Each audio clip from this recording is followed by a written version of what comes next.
Hello everybody, today we have a small announcement for you. Now you can control our system not just from the phone, as it was before, but also using the default Drive Select firmware, as we done in this car.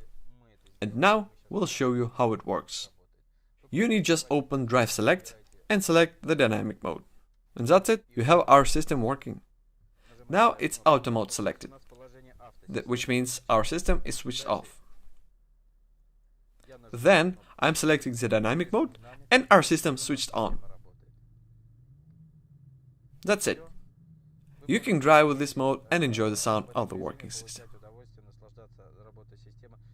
But if you like to turn it off, then you can select Drive Select mode the same way. Just go back to auto mode and the system will be shut down. We can program it in a way that it will be working in all the modes. In comfort mode, in the all-road mode, or in off-road mode. In case of this particular car, we program it in a way that the system works only in dynamic mode. But in general, there are also other sounds available.